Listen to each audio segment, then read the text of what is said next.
There are three forces that men contend with. The first force you contend with in life are called mountains. The second force you contend with in life are called the winds and the waves. And the third forces you contend with in life are spirits themselves. A mountain comes to stop you from making progress. And the reason is because life itself is a story. The physical body you have is an encasement that allows you access into a reality that is flowing from eternal past into eternal future. You are a dot in reality. And so what mountains come to do is to prevent that migration of the spirit, that transition that God has created for you to experience. And so when you find men that are stagnant in life, it's not because they were not created for great things. It's actually because there are forces in the spirit that are called mountains. And until you are able to uproot them, you can't make progress in life, no matter how educated you are. Men don't go forward because they are smart. Men go forward because they are able to remove mountains from their path. There are many smart men today that are stranded because mountains impede them from going forward. And so the first force that you must contend with in order to enjoy a transition are the mountains that hinder men from making progress. You don't add another year in the spirit because 365 days is completed. You actually add another year in the spirit when you transit from one level to another. The birthday of a spiritual man is not captured in the chronological migration. The birthday of a spiritual man is captured in the transitions he's able to make in the spirit. Because if a man must make a transition, a mountain must be removed. The second force you must overcome in life are the winds and the waves. The winds and the waves don't function like mountains. Whereas mountains stop you from making progress, the winds and the waves come after you have made very good progress. Because the idea is to uproot what you have planted. Why mountains stop you from moving, the winds and the wave come to destroy your foundation. And the Bible said, if the foundation be destroyed, what shall the righteous do? And Jesus said, when you build, ensure to build on the rock. He said, because a time will come when the winds and the waves will come boisterously to hit against what you have built.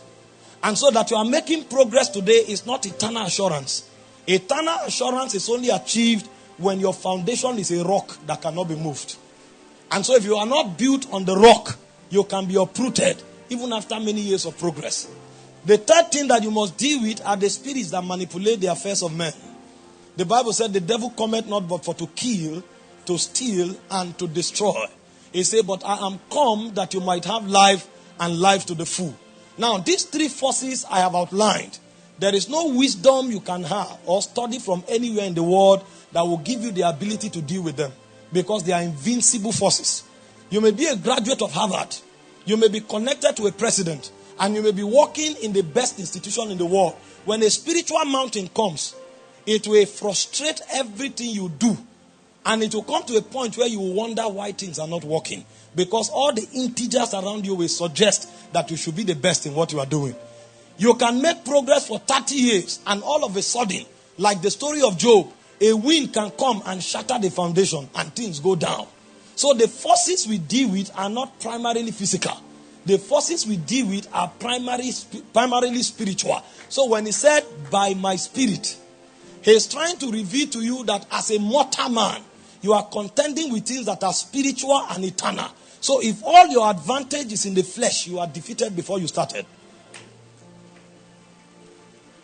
By my spirit is a humbling statement that you are intelligent, but put your intelligence aside when you want to discuss matters of destiny. By my spirit is a suggestion to you that all the advantages you have in the flesh, when a spirit is involved, it becomes a disadvantage. It's only in the context of a spirit that your strength can become weakness. It's only in the context of spiritual realities that your wisdom can become weakness. Except the Holy Spirit is granted the right of way, there can be no progress in any man's life. Anything happening to him can become a mirage when the Spirit takes over. I heard a story of a family doing very well, excelling in every aspect until they were traveling to the village for a ceremony. And then a witch was sent on IT. First son, 30 years. Second, 28 years. All of them graduates. And a witch, a small witch, 18-year-old girl went for IT. And unfortunately, her IT session that day was with the family car. And so while she was passing, they were teaching her how to cast spells. And the spell she cast was to cause the car to somersault. Now, this is a professor of neurosurgery. But even though he has studied everything about the brain, when a witch was involved, human intelligence became futile. So when the Bible begins to admonish us that it has to be by the Spirit, it's a testimony you cannot extract from a university. For you to make eternal progress in life, it must be by the Spirit. The reason is because the foundation of reality is in the Spirit. God does not walk except as His Spirit goes to work. And so every time a man must sustain or build insurance in the Spirit or in life, he must lay hold on the Spirit. The foundation of reality is the Word and the Spirit.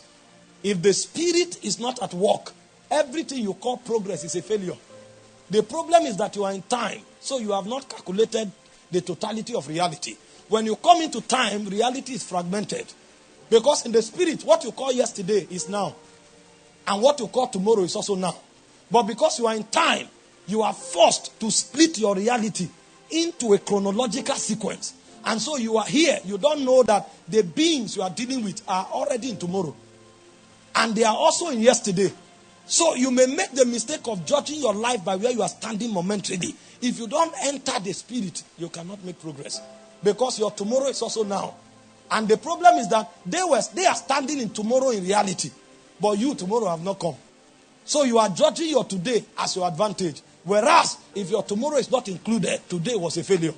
It only took time, only blinded you. And so before we make progress in life, we must come back to understand what the Spirit is about. Because the Spirit is the foundation of reality.